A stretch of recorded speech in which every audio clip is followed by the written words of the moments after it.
todas y a todos. Es una gran alegría para nosotros y un honor poder contar con tan eximio exponente esta mañana. Y creo que, bueno, se dio esto tan simpático de que yo quería saber si funcionaba el micrófono y se hizo silencio. Y creo que esto también nos ayuda a entrar en el tema para que las palabras lleguen con mayor claridad a nuestro corazón y a nuestra mente. Y son las palabras de Roger Chartier, quien nos acompaña toda esta semana en la universidad. Vamos a tener una serie de encuentros con él, luego yo les voy a comentar brevemente sobre ellos. A nombre de la universidad, del decano aquí presente, de todas las autoridades de la universidad, el decano de nuestra Facultad de Humanidades y Comunicaciones, de nuestro centro de investigación, el CIDOC, de las diferentes escuelas que forman la facultad, te damos también a ti esta cordial bienvenida. Es una alegría poder escuchar hoy día tu palabra. ¿Qué decir sobre Roger Chartier que no sepamos? Yo brevemente voy a hacer una pequeña introducción para colocarnos en un mismo tono. Roger es un académico muy importante en su país. Es profesor en el Colegio de Francia, es también profesor en la Universidad de Pensilvania, en los Estados Unidos. Fue director muchos años de la Escuela de Altos Estudios en París, representante de esa afamada corriente historiográfica que hemos llamado los anales, que todos los estudiantes de historia siempre investigamos, ¿no?, en torno a una revista muy importante y que además una escuela, ¿no?, una corriente que ha tenido muchas generaciones que se han ido unas a otras complementando y comentando y a veces incluso criticando, lo que es muy sano dentro de nuestra disciplina.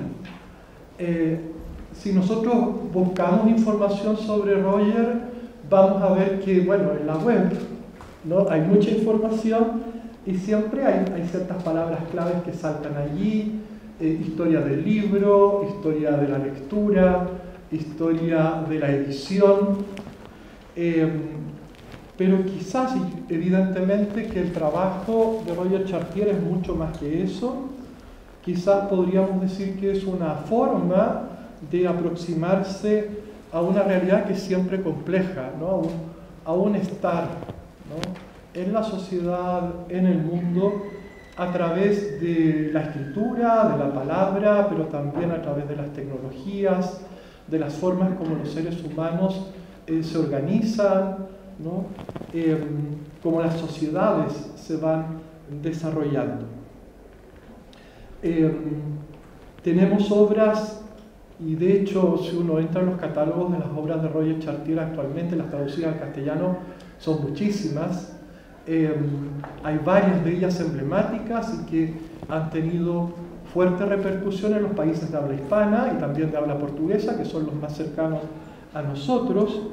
Un libro emblemático, por ejemplo, El mundo como representación, ¿no?, sus estudios de historia cultural, donde se recogieron artículos que Roger había escrito durante 10 años, ¿no?, al principio publicado en Barcelona en 1992.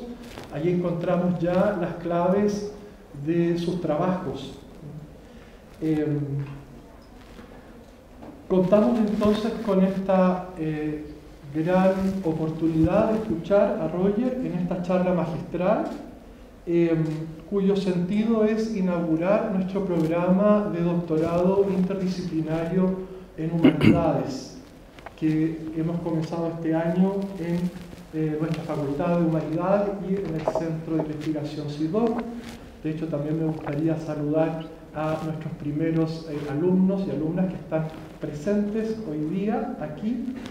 Y como nos interesa la interdisciplina, también creo que a todos cada vez más estamos convencidos de la importancia no solo del diálogo, sino que de esta visiones multifocales que nos ofrece la interdisciplina, estamos muy expectantes de escuchar a Roger, ¿no? Y por eso le hemos pedido que su charla magistral vaya en esta línea, ¿no? Él ha escogido el título La verdad de los hechos, Historia, Humanidades y Ciencias Sociales, y una de las claves en la que podemos leer este aporte es la de los estudios interdisciplinarios, o al menos intentar dilucidar por dónde podrían ir estos estudios interdisciplinarios. Les comento, y con esto voy terminando, que nosotros tenemos también esta semana 2 eventos más con Roger, que son más acotados. Este es el evento en que podíamos recibir mayor número de personas. Lamentablemente hoy día no va a haber debate ni preguntas por el formato amplio que tiene esta charla. Mañana tenemos un seminario SIDOC a las 4 de la tarde, que tiene una capacidad para 50 personas y todavía hay algunos cupos. Si hay alguien interesado, tiene que escribir al mismo correo para poder participar del seminario SIDOC.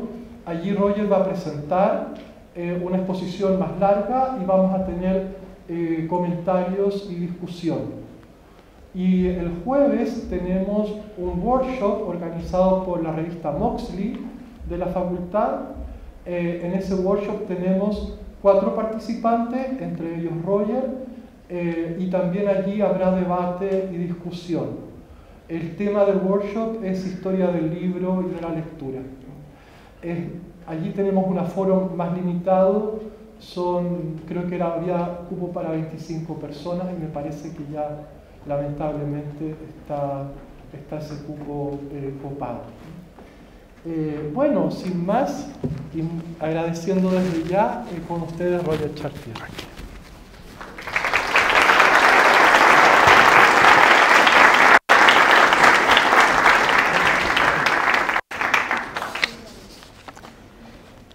Es un gran honor, un gran placer para mí dictar la conferencia que inaugura el nuevo año académico del doctorado interdisciplinario en humanidades del programa de su universidad. Quisiera agradecer al señor vicerrector, el decano de la Facultad de Humanidades y Comunicación y todos mis colegas de la universidad por su generosa invitación y su muy amable y amena acogida. Quisiera también agradecer al profesor Ignacio Casaldías, director del programa, para su demasiado generosa presentación. Siempre los historiadores fueron lamentables profetas, pero a veces, a recordar que el presente está atravesado por varios pasados heredados y sedimentados, pudieron contribuir a un diagnóstico más lúcido en cuanto a las novedades que seducían o espantaban a sus contemporáneos. Es esta certeza o certidumbre la que inspiró a Lucien Febvre cuando, en una Europa todavía herida por la Primera Guerra Mundial, dictó en 1933 la lección inaugural de su cátedra en el Collège de France, Historia de la Civilización Moderna. Su vibrante defensa a favor de una historia capaz de construir problemas, hipótesis, no estaba separada de la idea según la cual la historia, como toda ciencia, citó, no se hace dentro de una torre de marfil, se hace en la vida misma y por seres vivos que están inmersos en el siglo. 17 años más tarde, en 1950, Fernand Braudel, quien le sucedió en esa cátedra, insistía aún más en las responsabilidades de la historia y de los historiadores en un mundo conmocionado por segunda vez y privado de las certidumbres difícilmente reconstruidas en los años 30. Para Braudel, al distinguir las temporalidades articuladas que caracterizan cada sociedad, era posible oír el permanente diálogo instaurado entre la larga duración y el acontecimiento, e identificar, tanto cito, las profundas rupturas más allá de las cuales la vida de los hombres cambia por completo, como la larga duración entendida como piedra de toque de todas las ciencias sociales. Estas proposiciones de los fundadores de la Escuela de Lausanne pueden todavía guiar nuestras reflexiones, pero debemos también medir la distancia que nos separa de ellos. Hoy en día, la obligación de los historiadores no consiste en reconstruir la disciplina histórica tal como lo exigía en 1933 y en 1950 un mundo dos veces en ruinas, sino la tarea es enfrentar dos desafíos. El primero es la necesidad de reflexionar sobre las condiciones que establecen el discurso histórico como verdadero, la verdad de los hechos. La tarea se volvió urgente en una época, nuestra época, en la que proliferan falsas noticias, verdades alternativas, falsificaciones del pasado. Se plantea así una tensión fundamental entre la verdad como propiedad del discurso y la verdad como conocimiento comprobado. Es esta tensión la que se encuentra en la lección inaugural en el Collège de France de Michel Foucault, El orden del discurso. Por un lado, la voluntad de verdad es uno de los procedimientos de exclusión que deben limitar la proliferación de los discursos. La voluntad de verdad es, cito a Foucault, una prodigiosa maquinaria destinada a excluir que se impuso en la ciencia, en la literatura, en el derecho, en la economía política. En esta perspectiva, la verdad constituye una propiedad inherente del discurso que de ninguna manera implica que enuncia adecuadamente lo que es o lo que fue. Foucault observa que, cito, todo ocurre como si, a partir de la gran separación platónica, la voluntad de verdad tuviera su propia historia.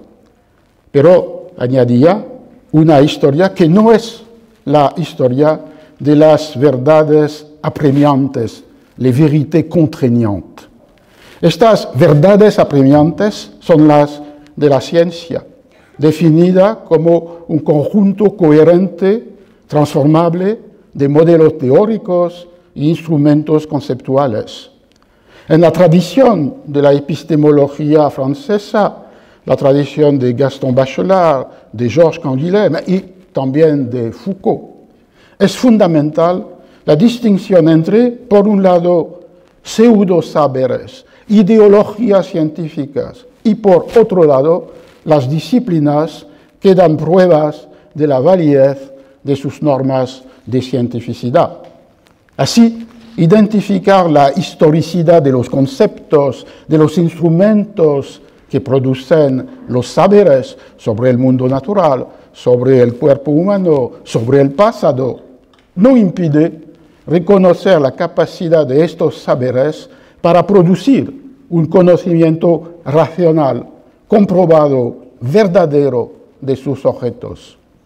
Es esta capacidad para producir enunciados científicos la que Michel de Certeau atribuye a la historia, si científico se entiende como, citó a de Certeau, la posibilidad de establecer un conjunto de reglas que permitan controlar operaciones proporcionadas para la producción de objetos determinados.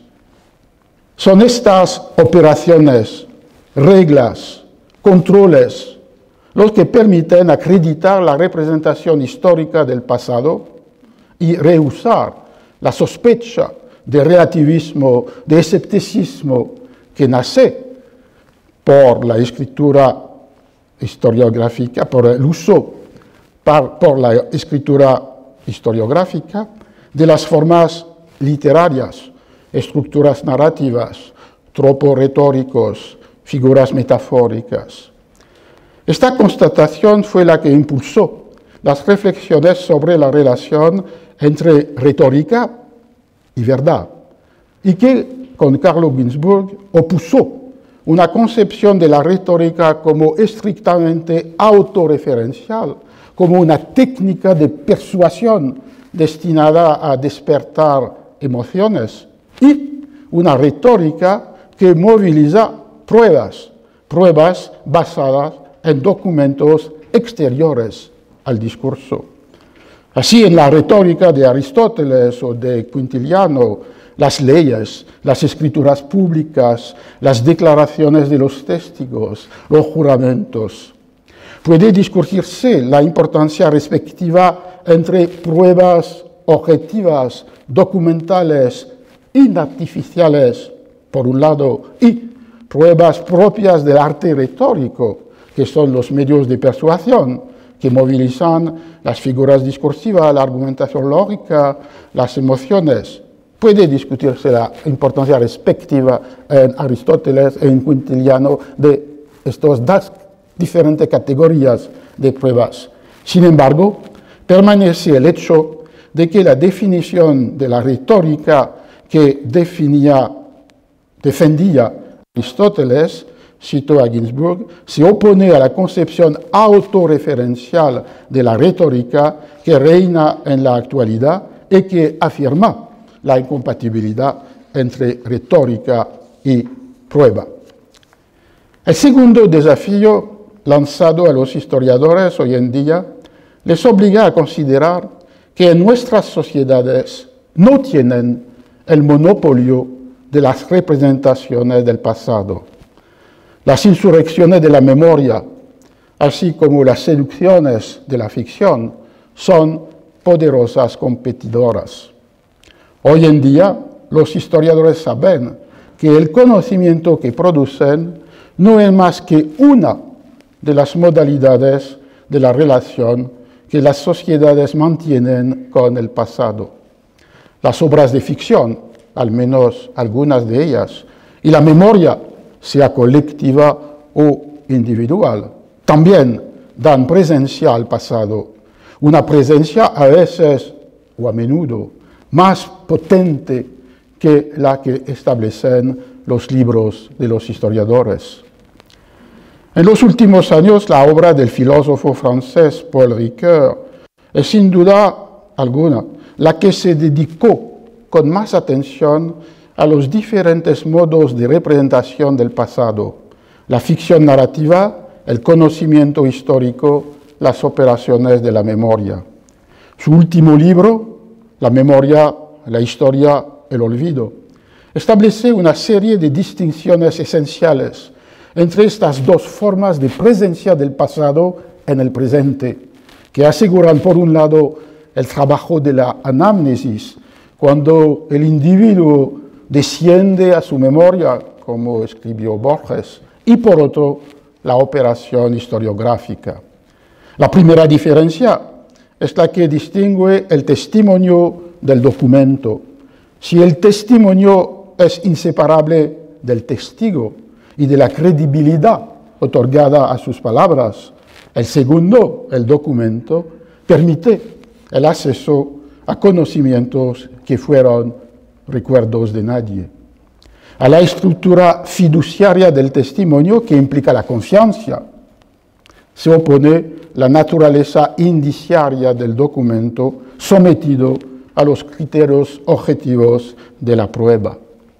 Una segunda distinción opone la inmediatez de la memoria y la construcción explicativa de la historia, cualquiera sea la escala de análisis de los fenómenos históricos o el modelo de inteligibilidad elegido, sea las explicaciones por las causalidades desconocidas por los actores, o bien las explicaciones que privilegian las estrategias, las palabras explícitas, conscientes de los actores.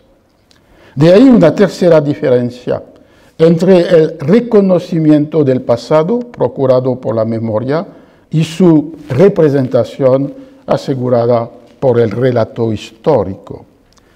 La distinción analítica introducida por Ricoeur entre la elección de modelos explicativos y la construcción del relato histórico permite subrayar los parentescos narrativos retóricos entre la ficción y la historia sin correr el riesgo de disolver la capacidad de conocimiento de la historia en la narratividad que rige su escritura, haciendo hincapié en las operaciones específicas que fundamentan tanto la intención de verdad como la práctica crítica de la historia. Ricoeur rechaza todas las perspectivas que consideran que el régimen de la verdad de la novela, de la ficción, de la fábula y el régimen de verdad de la historia son idénticos. No lo son. El documento en contra del testimonio, la construcción explicativa en contra de la reminiscencia inmediata, la representación del pasado en contra de su reconocimiento. Cada fase de la operación historiográfica se distingue así claramente del proceder de la memoria. Pero la diferencia no excluye la competencia. Por un lado, la historia intentó recientemente someter las memorias al estatus de un objeto histórico, cuyos lugares de inscripción, formas de transmisión, usos ideológicos o políticos deben ser estudiados. Por otro lado, a menudo la memoria pretendió establecer una relación más verdadera, más auténtica, más comprometida con el pasado que la relación establecida por la historia. Fue el caso en la tradición judía, con la duradera reticencia al tratamiento historiográfico del pasado, como lo muestra el magnífico libro de Yosef Yerushalmi, Zahor. O fue el caso en el siglo XIX, cuando la memoria romántica opuso un conocimiento vivo, afectivo, existencial del pasado a su neutralización distanciada e inerte por parte de los historiadores. Ricoeur sugiere que hoy en día no se trata más de reivindicar la memoria en contra de la historia, sino de reconocer sus diferencias fundamentales y también de mostrar las relaciones que las unen. En efecto, es en el testimonio de la memoria, el recuerdo del testigo, que la historia encuentra la certidumbre en la existencia de un pasado que fue, que ya no es, y que la operación historiográfica pretende representar adecuadamente en el presente. Es en el entrecruzamiento entre la cientificidad de la operación historiográfica y la garantía ontológica del testimonio que Ricoeur fundamenta el rechazo de las posiciones escépticas y relativistas. Entre historia y ficción, otra tensión después de la relación de competencia entre historia y memoria. Entre historia y ficción, la distinción parece bien clara si se acepta, con Michel de Certeau, que en todas sus formas míticas, literarias, metafóricas, la ficción es un discurso que informa lo real, pero no pretende representarlo ni acreditarse en él. Mientras que la historia pretende construir una representación adecuada, controlada, comprobada de la realidad que fue y ya no es. En ese sentido, lo real es a la vez el objeto, el referente y el garante del discurso de la historia. Sin embargo, hoy en día, muchas razones borran esa distinción tan clara. La primera es la fuerza de las representaciones del pasado propuestas por la literatura. La noción de energía puede ayudar a comprender cómo algunas obras literarias han plasmado, moldeado más poderosamente que los escritos de los historiadores las representaciones colectivas del pasado. Esa noción de energía desempeña un papel esencial en la perspectiva analítica del New Historicism. En su libro Shakespearean Negotiation, cuyo subtítulo es The Circulation of Social Energy in Renaissance England, Stephen Greenblatt define la noción de energía social como una noción clave tanto para el proceso de la creación estética como para las percepciones y las experiencias de los lectores o de los espectadores. Por un lado, lo que capta la escritura literaria es la poderosa energía de los lenguajes, ritos, prácticas del mundo social. Múltiples son las formas de las negociaciones, transacciones que permiten semejante apropiación estética del mundo social. La apropiación de los lenguajes, el uso metafórico y material en el caso del teatro de los objetos de lo cotidiano, la simulación de las ceremonias, de los ritos, de los discursos públicos. La energía social, así transferida en la obra literaria, vuelve al mundo social a través de sus apropiaciones por sus lectores y espectadores. Lo que define la fuerza estética de las obras, o de ciertas obras por lo menos, es, cito a Greenblatt, la capacidad de algunas huellas verbales, orales y visuales de producir, plasmar y organizar experiencias colectivas, físicas y mentales. La circulación entre el mundo social y las obras estéticas puede así apoderarse de cualquier realidad, tanto de los deseos, ansiedades, sueños, como del poder, el carisma, lo sagrado. Dice Greenblatt, cualquier cosa producida por la sociedad puede circular, salvo si se encuentra excluida de la circulación, excluida, por ejemplo, por la censura monárquica, eclesiástica de la primera modernidad. A título de ejemplo, que podemos pensar en las piezas históricas de Shakespeare, las histories, en el folio de 1623, que reúne por primera vez, 7 años después de la muerte de Shakespeare, 36 de sus obras, la categoría de las historias, histories, ubicada entre las comedias y las tragedias, reúne 10 obras que, siguiendo el orden cronológico de los reinados, cuenta la historia de Inglaterra desde el rey Juan hasta Enrique VIII. La historia representada en los escenarios de los teatros es una historia recompuesta, sometida a las exigencias de la censura, como lo demuestra la ausencia de una parte de la escena de abdicación de Ricardo II en las 3 primeras ediciones de la obra, y una historia abierta a los anacronismos.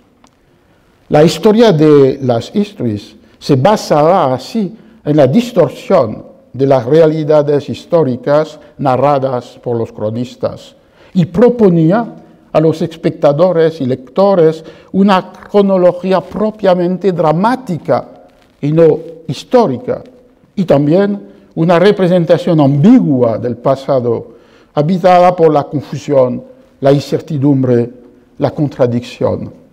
El tiempo de las historias no es solo el tiempo de los acontecimientos, de las decisiones, de las derrotas, de los deseos, de los conflictos narrados por los cronistas. También es el tiempo de la fortuna, que de modo ineludible hace que la caída suceda al triunfo, la miseria a la gloria. Los destinos desafortunados de muchos de los caracteres en las obras muestran las ilusiones de aquellos y aquellas que creyeron posible someter la historia a su voluntad, pero resultaron víctimas del movimiento inexorable de la rueda de la fortuna que los elevó a la cima de los honores antes de precipitarlos a una desgracia que aceptan generalmente en la paz del ánimo y el perdón. Hay un otro tiempo en las historias, el tiempo de los designios de Dios. Los hombres no pueden descifrarlo, salvo cuando los invade una palabra que no es la suya. Es el caso de los profetas inspirados, que anuncian tanto el desastre por venir o una próxima edad de oro. A excepción de estos momentos excepcionales, el sentido de lo que sucede se queda opaco para los mortales, sean príncipes o campesinos. La perpetuación de la fuerza de las historias shakespearianas hasta hoy en día proviene de su capacidad para mostrar las incertidumbres de los tiempos, las contradicciones de los individuos, la imposibilidad de atribuir un sentido seguro, único a los acontecimientos. Tal vez esto fue y es el caso de todas las ficciones que se apoderan del pasado, tanto la invención poética de las epopeyas como las construcciones narrativas de las novelas o de las películas históricas. Las relaciones entre literatura e historia conocieron un intercambio de posición en los siglos XIX y XX. Una vez establecida el sentido moderno de la palabra literatura, entendida como un conjunto de creaciones estéticas que suponen la originalidad de las obras, la singularidad de la escritura y la propiedad del autor, la escritura literaria se volvió el lugar de la verdadera historia, ignorada por los historiadores fascinados por los eventos, los individuos, la política.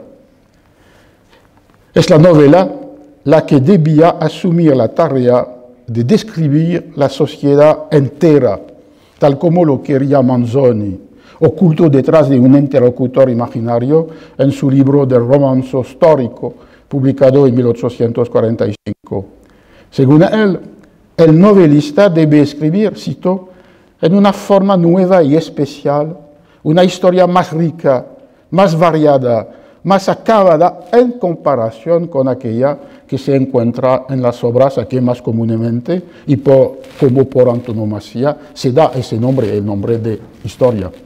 La historia de que vuestra merced, dice este interlocutor imaginado, que se dirige a Manzoni, la historia que de vuestra merced esperamos no es un relato cronológico de tan solo hechos políticos y militares, sino una representación más general del estado de la humanidad en un momento, en un lugar naturalmente más acotado que aquel donde habitualmente se expenden los trabajos de historia en el sentido más usual del término. Pensando en su propio libro, Los novios, Promessi y Promessi Sposi, publicado 20 años antes, en 1827, Manzoni añadía que el objeto de la novela es dar a conocer, cito, las costumbres, las opiniones, ya sean generales, ya propias a esta o aquella clase de personas, los efectos privados de los acontecimientos públicos, que más estrictamente se denominan históricos, y de las leyes o de las voluntades de los poderosos, en cualesquiera maneras que se expresan. En definitiva, todo lo más característico en todas las condiciones de vida y en las relaciones de unas con las otras en una sociedad dada, en un tiempo dado. Desde esta perspectiva, el verdadero historiador es el novelista, puesto que reconoce las diferentes temporalidades que atraviesan una misma sociedad. Balzac lo muestra con agudeza en Las Illusions perdues, las ilusiones perdidas, publicadas en 1837. En la última frase del primer párrafo del libro, presenta Balzac su novela, paradójicamente, como una gran pequeña historia. Pequeña historia, porque comienza en un pequeño taller tipográfico de una pequeña ciudad de provincia, Angoulême. Cito, en la época en que esta historia comienza, las prensas de Stanhope y sus rodillos distribuidores de tinta no funcionaban en las pequeñas imprentas de provincia. A pesar de la especialidad que la pone en contacto con la tipografía parisina, Angoulême utilizaba prensas de madera, de las que se ha conservado la expresión hacer gemir las prensas, que hoy en día no tiene razón de ser. La pequeña historia es también una gran historia, puesto que el contraste entre las prensas de madera del taller de Angoulême y las prensas mecánicas de los talleres parisinos expresa el contraste entre las esperanzas de todos los que dejan una provincia anticuada, devaluada, despreciada, y las amargas realidades de la capital, París, donde las ilusiones se pierden. Durante los años de la Restauración, el calendario en París y Angoulême era el mismo, pero las dos ciudades vivían en tiempos distintos, como lo muestra la novela. Y lo que no tiene más razón de ser en la capital sigue siendo el presente compartido de la provincia. Cuando la historia de los historiadores abandonó sus ídolos antiguos, la política, los individuos, los eventos, a favor de las coyunturas económicas, demográficas, de las jerarquías sociales, de las creencias y mentalidades colectivas, la literatura se desplazó para apoderarse de una otra verdad, la verdad de lo particular, de lo individual, de las diferencias. Escribir las vidas de individuos singulares se volvió un género favorito. Borges, que lo practicó con la Historia Universal de la Infancia en 1935, nombra a su precursor, Las vidas imaginarias de Marcel Schwob, que datan de 1896. Para su escritura, dice Borges, Schwob inventó un método curioso.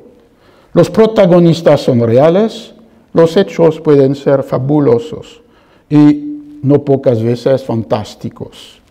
El sabor peculiar de este volumen, concluía Borges, está en este vaivén.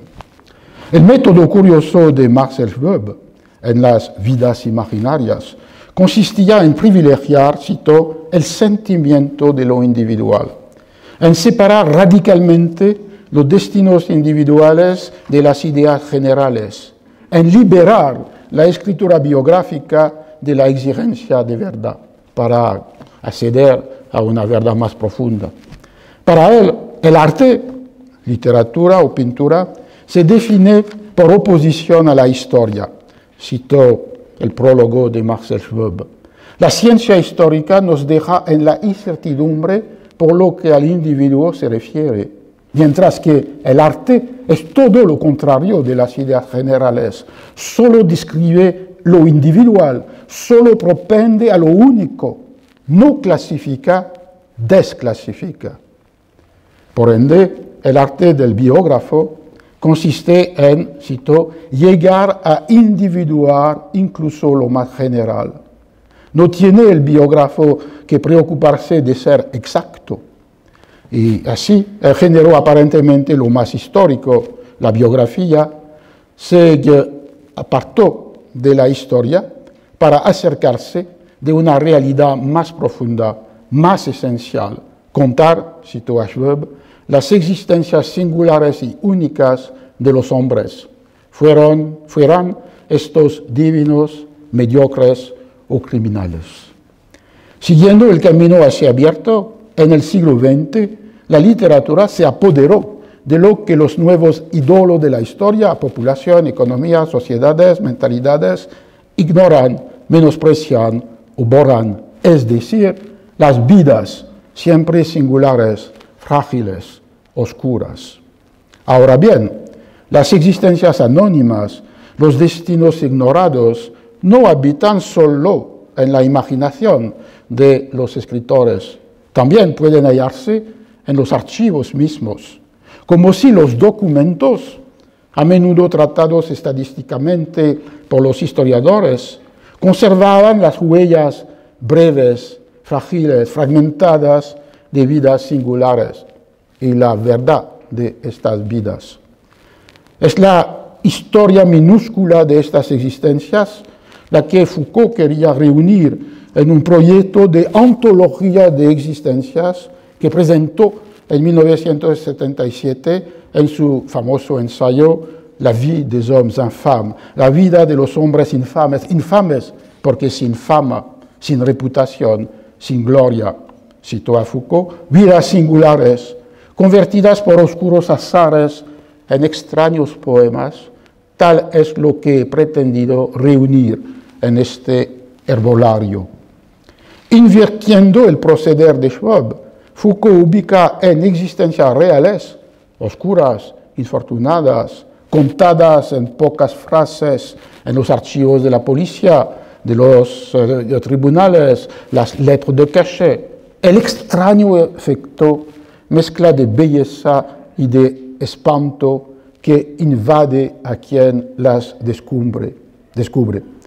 Citó Foucault de nuevo, he querido que se tratase de existencias reales, que se le pudiesen asignar un lugar, una fecha, que detrás de esos nombres que ya no dicen nada, más allá de esas palabras rápidas, que en la mayoría de los casos muy bien podrían ser falsas, engañosas, injustas, ultrajantes, hayan existido hombres que vivieron y murieron, sufrimientos, maldades, envidias, vociferaciones.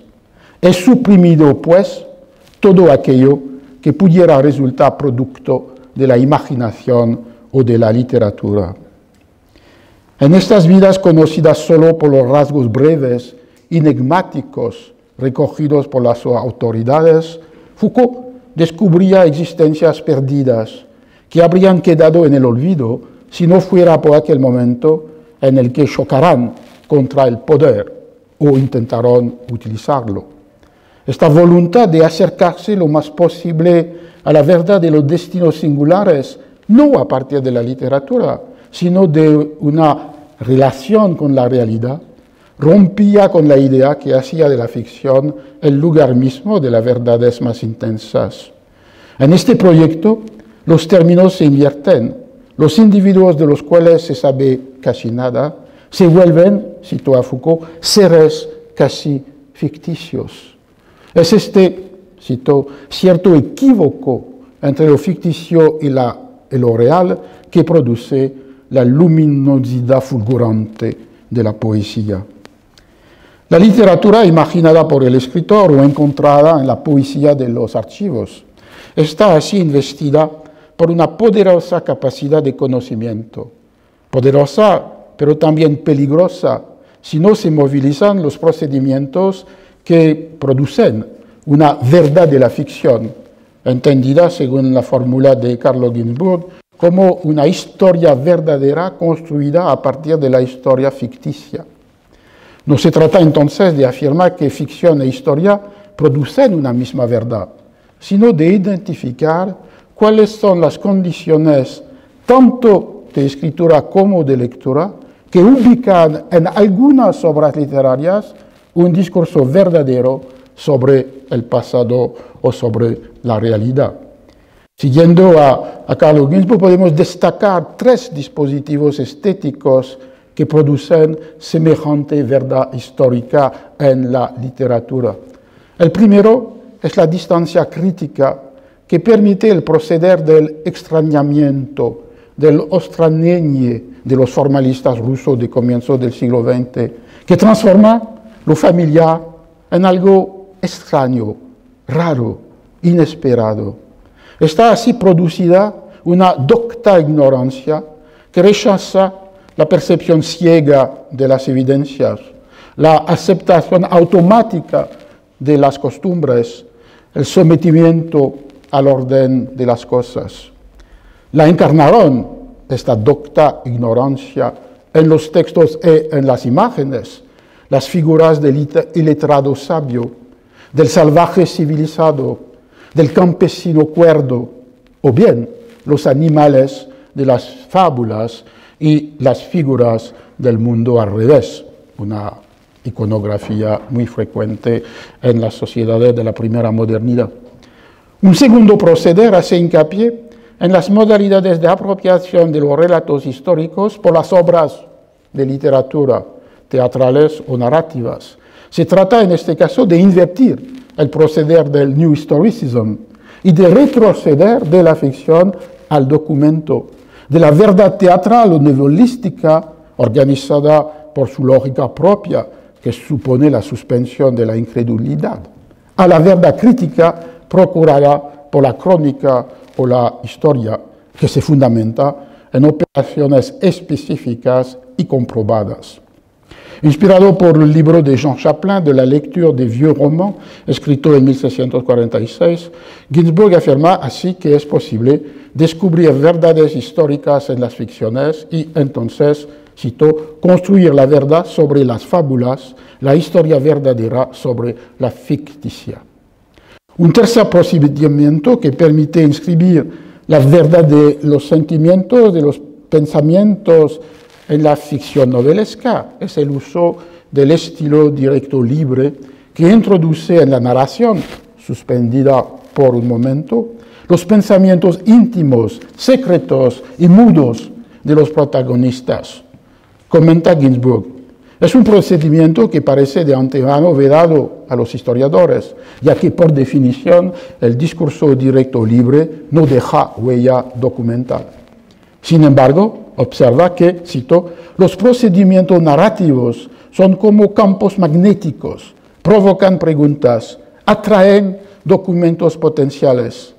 En este sentido, un procedimiento como el discurso directo libre puede ser considerado como un desafío lanzado a los historiadores. Así, la verdad de la ficción puede convertirse en verdad de la historia. Hay otra razón de la proximidad seductora pero peligrosa entre la historia como ejercicio de conocimiento y la ficción, sea literatura o mito. En el mundo contemporáneo, la necesidad de afirmación o de justificación de identidades construidas o reconstruidas, y que no son todas nacionales, suele inspirar una reescritura del pasado que olvida, oculta, deforma las aportaciones del saber histórico controlado. Esa deriva, impulsada por reivindicaciones con frecuencia muy legítimas, impone una reflexión epistemológica en torno a los criterios de validación aplicables a la operación historiográfica en sus diferentes momentos. La capacidad crítica de la historia no se limita, en efecto, a la negación de las falsificaciones o de las imposturas. Puede y debe someter a criterios objetivos de validación o de rechazo las construcciones interpretativas. Si se asigna esta función a la historia, necesariamente se plantea la pregunta de los criterios de este juicio. Se los debe vincular a la coherencia interna de la demostración, a su compatibilidad con los resultados ya logrados, y por otra parte es legítimo postular una pluralidad de regímenes de prueba de la historia que sería exigida por los diversos objetos, los diversos métodos históricos, o debemos esforzarnos para elaborar una teoría de la objetividad que establezca criterios generales que permiten distinguir entre interpretaciones aceptables e interpretaciones inaceptables. Estas cuestiones conllevan un reto esencial en una época, la nuestra, en que la relación con el pasado está amenazada por la fuerte tentación de crear historias imaginadas o imaginarias y por las reescrituras engañosas del pasado. Es fundamental la reflexión sobre las condiciones que permiten acreditar un discurso histórico como una representación adecuada y una explicación relevante de una realidad que fue, suponiendo en su principio la distancia entre saber crítico y reconocimiento inmediato. Esta reflexión participa en el largo proceso de emancipación de la historia con respeto a la memoria y con respeto a la fábula. Semejante diferencia nos hace recordar que la especificidad de la historia dentro del campo de las ciencias humanas y sociales es su capacidad de distinguir y articular los diferentes tiempos que se encuentran contemporáneos en cada momento histórico. Se debe volver aquí, por supuesto, a la construcción temporal que sostenía todo el edificio de la historia y más allá de las ciencias sociales para Fernand Braudel. En 1958 definió así las tres temporalidades de la historia. La historia se sitúa en niveles diferentes. Yo diría, decía Braudel, fácilmente en tres niveles. En la superficie, una historia de los eventos que se inscribe en el tiempo corto, breve. Es una microhistoria. A nivel medio, una historia coyuntural, sigue un ritmo más amplio y más lento. Hasta aquí se le ha estudiado sobre todo en el plano de la vida material, de los ciclos o interciclos económicos. Más allá de ese recitativo de la coyuntura, la historia estructural o de larga duración que trabaja con siglos enteros. Esta historia estructural, decía Braudel, se mueve en el límite del movimiento y de la inmovilidad, y mediante sus valores fijos durante largo tiempo, está considerado como invariante en relación a otras historias más vivas en su cumplimiento y que en suma gravitan en torno a ella. Hoy pueden plantearse dos cuestiones a este modelo de las duraciones superpuestas y heterogéneas. Una cuestión filosófica, una cuestión sociológica. Cuestión filosófica.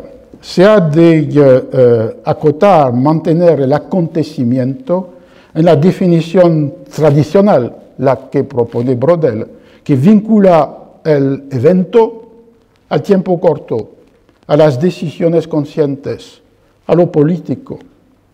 En un ensayo dedicado a Nietzsche, publicado en 1971, Foucault asocia estrechamente una crítica devastadora de la noción de origen a una reformulación del concepto de acontecimiento.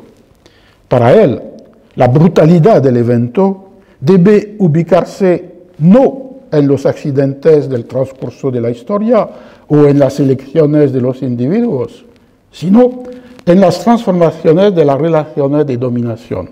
Cito, acontecimiento, entendiendo por tal no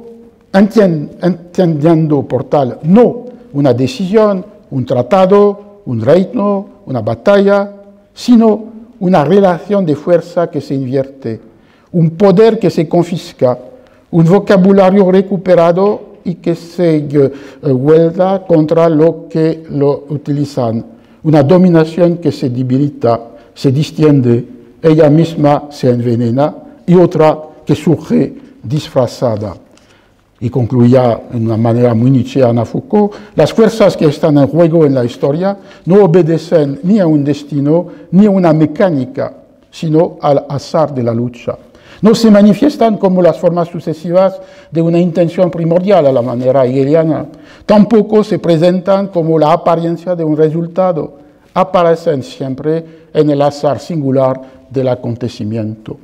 Si bien el acontecimiento en esa lectura nietzscheana es aleatorio, violento, inesperado, no designa más la espuma de los hechos, sino las rupturas, las discontinuidades más fundamentales que inauguran una nueva era, una nueva época, el acontecimiento como nacimiento. Segunda cuestión, se pueden considerar las temporalidades solamente como externas a los individuos, como medidas del mundo.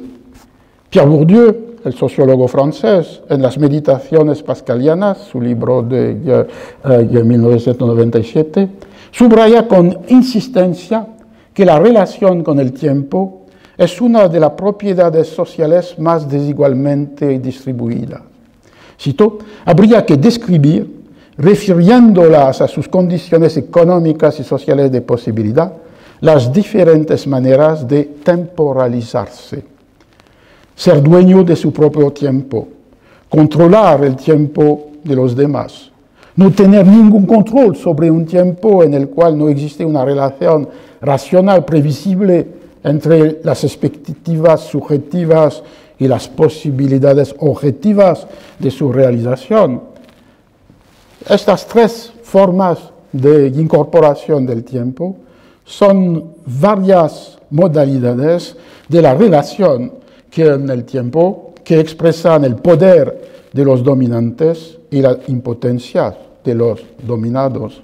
Entonces, las diversas temporalidades no deben ser consideradas como envolturas objetivas de los hechos sociales o históricos.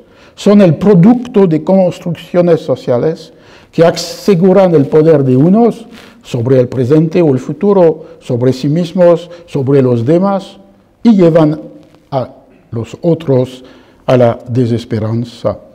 Hoy, la arquitectura brodeliana de las duraciones encastradas, larga duración, coyunturas, acontecimiento, sin duda merece repensarse a partir de la reflexión filosófica, a partir de los estudios sociológicos.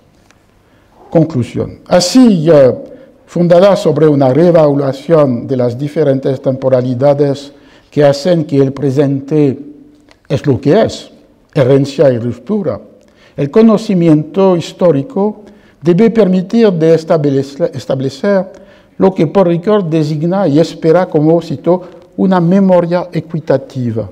Equitativa porque obliga las memorias particulares a confrontarse con una representación del pasado situada en el orden de un saber controlable y universalmente aceptable o aceptado. Pero como se sabe, si semejante distinción se encuentra teóricamente fundada, no puede y quizá no debe deshacer los lazos entre historia y memoria.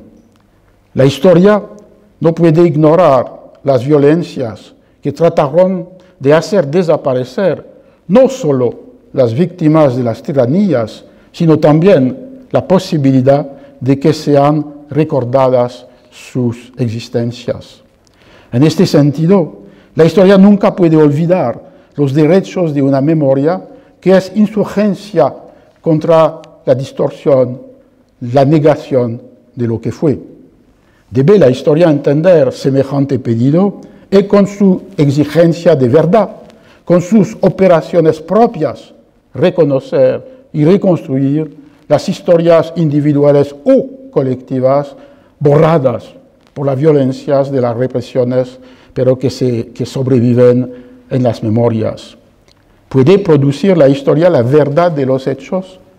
Por supuesto, si se entiende esta verdad como una modalidad del conocimiento que relata los acontecimientos tal como ocurrieron realmente, según la fórmula de Ranke, sin olvidar que, como escribió el escritor francés Pascal Guignard, en la realidad las cosas no ocurrieron en un relato.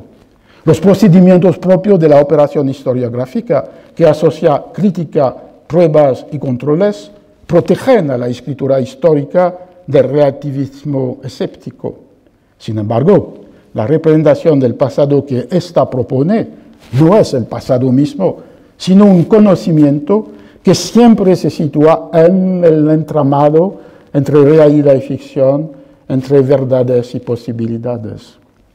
La historia no es la única forma de presencia del pasado en el presente.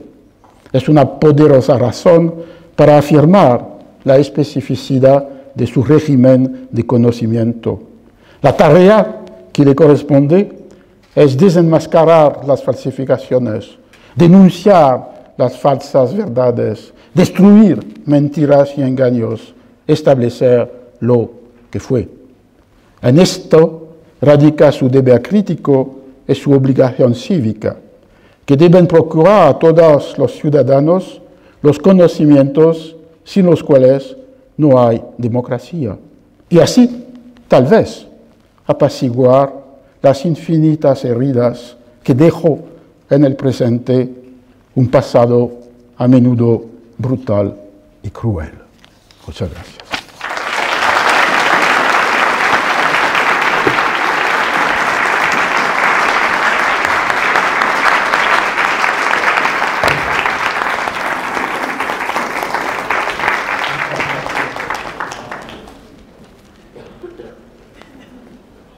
Yo ahora tengo la tarea de comentar brevemente lo que hemos escuchado de Roger, porque no tenemos la posibilidad de hacer preguntas o estar en diálogo, que habría sido maravilloso.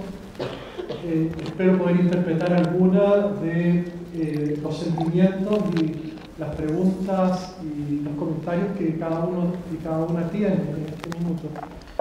A mí me llamaron la atención miles de cosas, intenté tomar apuntes, ya es como una especie de maraña de apuntes aquí.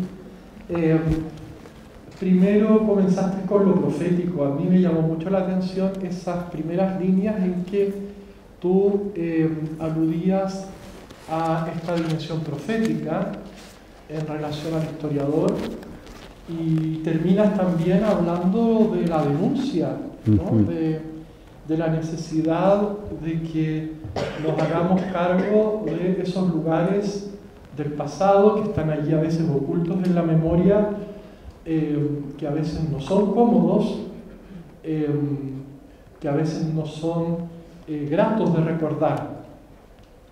Y creo que allí tú has hecho un itinerario que nos ha llevado por los lugares de la memoria, por lugares que a veces no visitamos, ¿no? Y nos haces preguntarnos, bueno, ¿cómo construimos esa memoria? ¿Cómo la habitamos? Si esos lugares comunes que tan a gusto construimos en la historia, en las historias oficiales, pero también muchas veces en las historias personales, si esos lugares son lugares habitables, son lugares amables, son lugares que nos hablan de la verdad, ¿no? Son lugares verdaderos, que no quizás en el sentido verdad entendida en el sentido a veces coloquial de la verdad de los hechos, ¿no? En el sentido ontológico, ¿no? Es una verdad humana, es un espacio que está de acorde con lo que queremos ser o nos gustaría ser. Muchas veces, cuando en la mitad de este programa, en el fondo, que nos estás invitando, esta tarea que nos estás dejando, yo pensaba, bueno, verdad, ficción, novela, construcción histórica, y pensaba en eso, que muchas veces uno escucha, al menos en nuestro contexto cultural, cuando suceden cosas que nos impactan o cosas que no podemos en el fondo integrar en nuestra vida, decimos, bueno, la realidad supera la ficción. O sea, esa impotencia que es muy de historiador también. Y me sentía muy identificado cuando tú hablabas de esos restos, de esos rasgos que están allí en la documentación del día a día, en esos extractos que uno de repente encuentra en el archivo, a veces de documentos perdidos que nunca fueron ni siquiera pensados para ser conservados, y te encuentras con esa inmediatez de la experiencia humana. Yo personalmente puedo decir que, siendo muy joven, comenzando estudios historiográficos, transcribiendo registros de defunciones del siglo XIX, de zonas del sur de Chile, haber visto cómo una familia sepultaba la misma semana a 6 o 8 hijos. y de repente darte cuenta, realizar, ¿no? Como se dice en inglés, son seres humanos, son personas, son niños que están allí, y uno como historiador o alguien que está interesado o cautivado por el pasado se encuentra con esas experiencias, esas voces, esos testimonios, y la realidad te golpea mucho más allá de lo que ficcionalmente quizás uno se imaginaba de lo que era el pasado, ¿no? En sus luces y en sus sombras. Lo profético. Mencionaba, bueno, yo creo que hubo un gran espacio dedicado a la memoria, y me llamó la atención que había citado un libro que a mí siempre me interesó mucho, de Joseph Yerushalmi Zahor, que significa recordar, ¿no? Recordando. Y es algo tan propio de la historiografía hebrea. Pienso también en Ginsburg, pienso que Ginsburg probablemente también está en esa línea. Sí. El ejercicio de la memoria como un lugar al cual tenemos que retornar continuamente. O sea, allí hay un desafío que es dinámico. Quizás como que las seducciones de la historia tradicional fueron siempre esas seducciones de lo estático, de lo que estaba dado, de quizás lo canónico, que tú lo definiste también, yo aquí me lo garabateé, sentido seguro único de los acontecimientos. Y claro, nos encantaría volver a eso, o aferrarnos a aquello, pero muchas veces la memoria nos defrauda, la memoria nos abandona, la memoria nos lleva a esos lugares de la incertidumbre. Y quizás está bien que sea así, quizás es la única forma, y quizás en ese sentido Balzac tenía razón y Shakespeare también tenía mucha más razón que nosotros, ¿no? Que nos esforzamos y que a veces criticamos. Nosotros los historiadores somos excelentes para criticar, y pobres cuando la gente de literatura presenta sus investigaciones, nosotros los historiadores estamos ahí diciendo no, pero en realidad esta persona no sabe que esto no era así, y está hablando, y esto es realismo mágico, lo que se está aquí presentando, realismo mágico. Muchas gracias, porque nos haces volver a lo fundamental, y nos hace también volver a preguntarnos por qué hacemos lo que hacemos y cómo lo hacemos, y que quizás más importante que el qué es la retórica de las cosas, es cómo lo estamos haciendo, cuál es la performance de esas cosas, ¿no? La retórica que está en todo. Y por eso yo pido una vez más un fuerte aplauso para Roger.